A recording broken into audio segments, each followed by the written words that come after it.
This is how I feel about the cease and desist letter that Jen Gerard sent me last night. And yes, I wasn't gonna say it, but she did call Karina ugly on the phone to me. When you were on the phone to me saying, hey, right, well, she actually is really ugly. I mean, have you looked at her? Have you looked at her teeth? She knew I was a drama channel. She knew I was reporting a story. Again, Sanders, you said you wanted to get both sides of the story. But did you really? I demand that you do not post the video or any other material. Well, what are you afraid that's actually going to come out, Miss Jen Gerard? Oh, hey girl, welcome to Mango Tea. Mango tea. Made in China, bitch. So for today's video, we're going to be talking about the cease and desist notice that I received last night from Jen Gerard and Gerard Cosmetics, as well as another former employee decided to come forward and speak out to me regarding their experience working with Gerard Cosmetics, as well as more information on the Karina Kaboom situation, on the sexual harassment claim. I have even more information for you guys today, so put on your seatbelt, get ready, we have a lot to talk about today. So before we get into the cease and desist notice that I received from Jen Gerard, as well as what that actually means legally for me, I wanted to discuss with you some more information about the Karina Kaboom situation, because I don't think I really elaborated enough on what Jen actually told me regarding the Karina Kaboom situation. So Jen is actually claiming that because Karina got denied from her PR list, that's why she gave a bad review, and that's why this all got triggered into the situation of Jen actually calling Karina Kaboom ugly. Now, we're not going to be talking about this for a very long time today. I just wanted to briefly mention it to you because you have to think about this. Jen Gerard and Gerard Cosmetics is a pretty big online cosmetics company. And when you have a company of basically any stature, I believe, but especially when you're dealing with your online and social media platforms and that sort of thing, I feel like you have a responsibility to act professional and treat your customers with respect, regardless if they give you a positive or negative review. If Karina called up Gerard Cosmetics and said, oh, I don't like the way your liquid lipstick dries down, for example, are they going to say, you're ugly, and hang up the phone? No, of course not, or at least I hope that they wouldn't deal with it that way. Why would they go and call Karina ugly? And I think when you have a brand, especially if you want to try to compete with the likes of MAC or any of these other brands that you're seeing in your regular big retail store, for example, the Sephora's, if you will, you have to start acting and treating people with respect. Now, when I was on the phone with Jen with the situation with Karina Kaboom, and I get it, this situation happened 2 years ago, I would have been more than happy to not even talk about it, to move on from the situation. But when she got on the phone with me and she started coming up with all these excuses, and then when she started the gossip and rumor mill on Miss Kaboom, that's when I was like, ooh, that's when the sour taste in my mouth, like I sucked on a lemon. That's what actually started happening to me. Then again, we went into conversation about Jaclyn Hill, about text messages she can show me about Jaclyn. But to me, we're now in 2018, and the way that she was talking about Karina Kaboom, and yes, I wasn't going to say it, but she did call Karina ugly on the phone to me. So what about when you try to claim that you said she had an ugly personality? When you were on the phone to me saying, hey, right, well, she actually is really ugly. I mean, have you looked at her? Have you looked at her teeth? So she started going down that route about Karina, and even though, like I said in my last video, if you didn't see yesterday's video, go check it out. I talk and give both sides of the sexual harassment claim situation between the former employee and Jen. But to me, I would have been able to move past it. We had a phone call. She knew I was a drama channel. She knew I was reporting a story. I asked her very specifically about Karina, knowing I was going to be reporting on this for a video. And this is what she said in response. So that kind of set the tone for the phone call before we actually got into her proof and the court paperwork, which I actually have the restraining order and I actually have more information that other people didn't actually pull up. Did Sanders Kennedy actually go on the LA Superior Court website instead of just listening to what Jen Gerard actually fed him over the phone and just taking that at face value? Again, Sanders, you said you wanted to get both sides of the story, but did you really? Or did you only get Jen's side of the story? That's just what I've been a little bit confused about with the Sanders Kennedy video on this situation. But did Sanders pay the $5, $10 to actually pull up the paperwork? Why wouldn't you be willing to at least do the research to actually see that for yourself? Try to reach out to other employees, for example, or trying to get the other side of the story. I wasn't in the bedroom, so to speak. I wasn't there. Neither were you here for the tea. Neither were you, Sanders Kennedy. For any of these people who are coming really quick at the defense on either direction, I would just be suspicious on because you weren't there boxing liquid lipsticks and overseeing this employee making threatening remarks towards others, like Jen was claiming to me that others felt threatened by him possibly committing physical violence on them. So I actually don't think that any of us really know, but as a drama channel and as someone who's reporting on this story, I'm going on the information that was provided to me, information that I have via court paperwork, information that was provided to me from the other side, and I'm using all that information to report it to you guys so you guys have all the information and you guys can draw your own conclusion. But just like I said in my video yesterday, I do not wish harm on Jen. I really do feel that there may be a very legitimate fear where she does feel like her safety may be at risk, for example. And I don't wish any harm on her. I don't want any hate sent her way. She asked me to make a video, and this is my way of getting both sides of the story out there. But after what's been going down with Jen over the last 10 days, which you guys don't actually know about and why I held off on making my video from yesterday, there's a lot more that I refrained from saying in yesterday's video that I feel comfortable saying in today's video. So basically when I was on the phone with Jen, Jen asked me to post a video regarding the situation.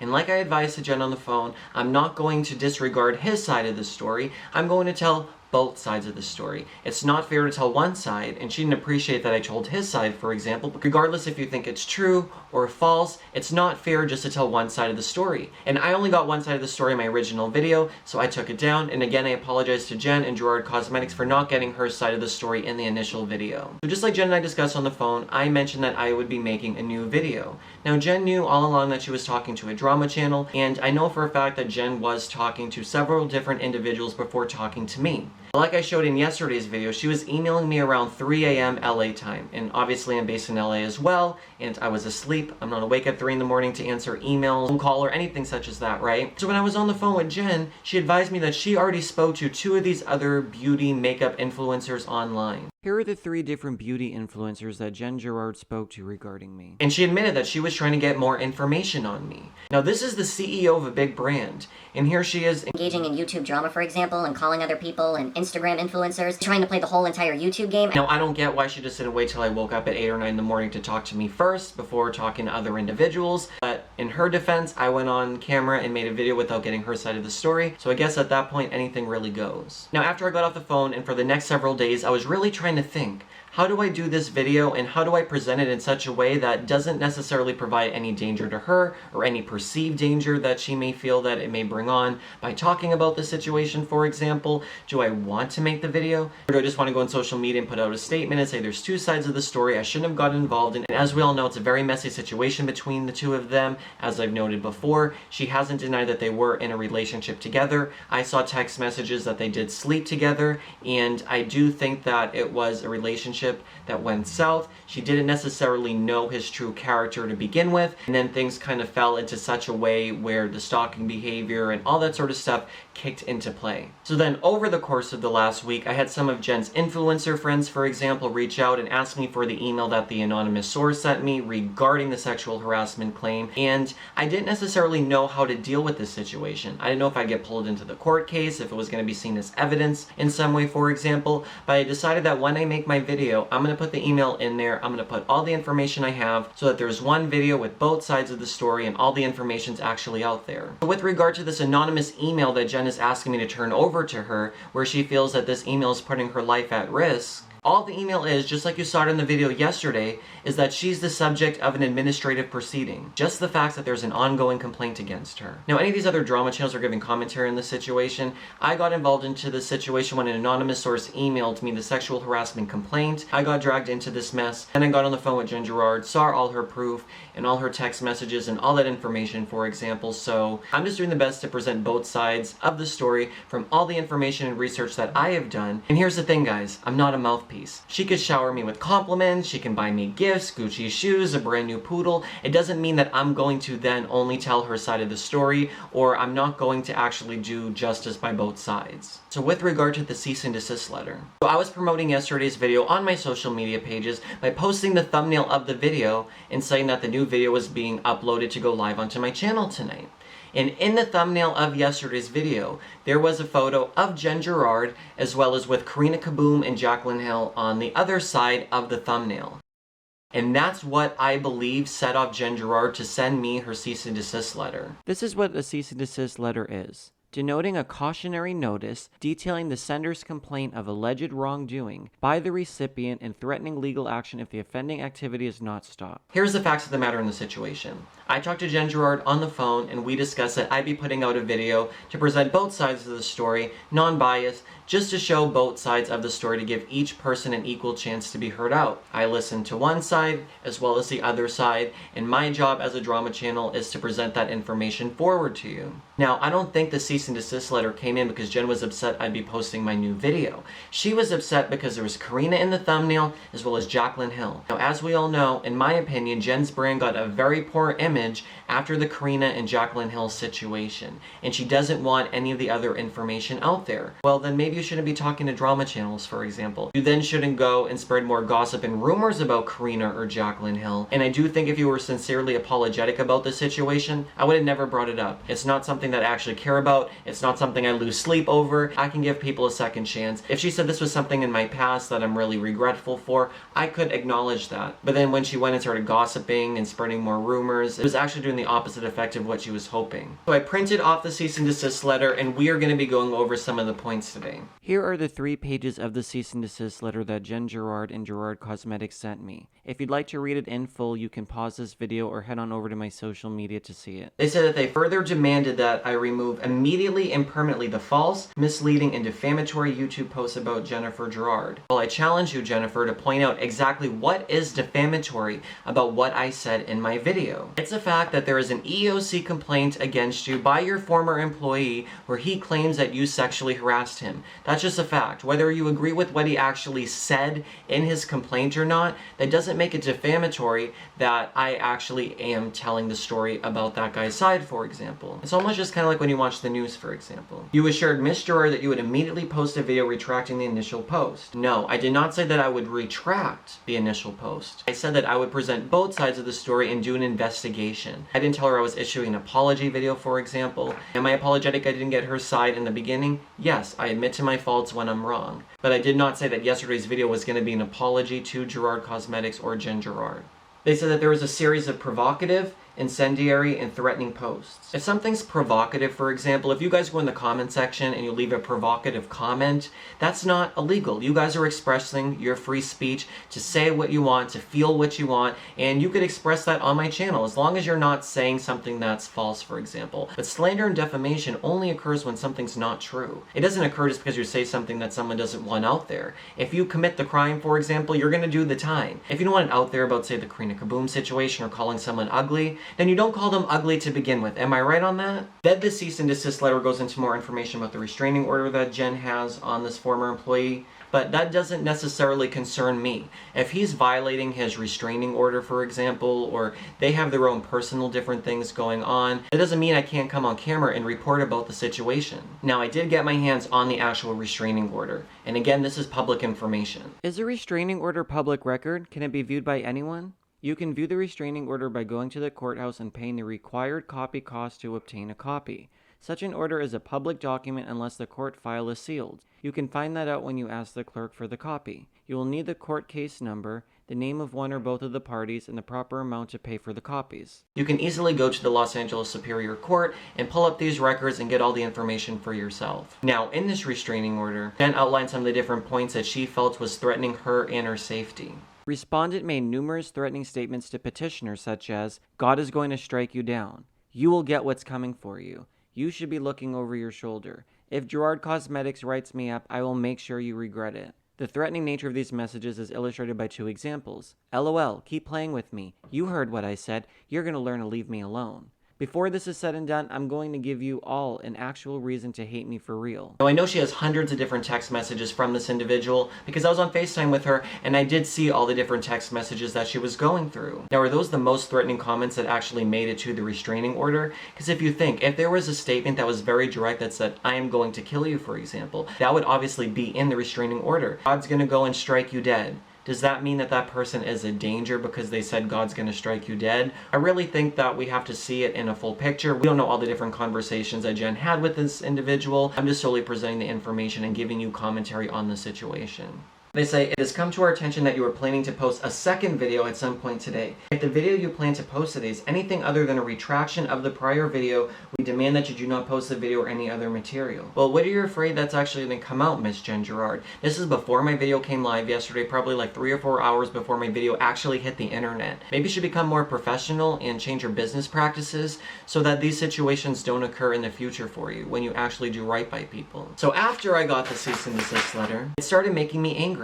Because not only did she send the cease and desist letter when she had my email, she has my phone number, she can text me. If she wanted to clarify something in more detail or she wanted to talk to me, she had every right to do so. When she initially requested the email from me, she requested it to me on the phone, and then I started working on how I was going to be able to present this video over several days. I had no problem reaching out to Sanders Kennedy, these other beauty influencer types, and having them ask me for the email. And then of course proceeded to talk about me and how I'm not making my video, and starting the back channel blabber, if you will. And I did want to remind you guys again and say that yes, she does have a protective order on this individual. She's advised me that she had to buy a gun, she had bodyguards and security. She really did feel that there's a real risk that this guy could pose a danger to her. Do I think it's a messy relationship situation? Yes. Am I going to talk about it any further after today? No. I have no more interest in discussing this situation any further. I did my due diligence just like she advised me to do. Post a video about the situation. But after several days of her talking to her back channels, complaining that I haven't made my video yet,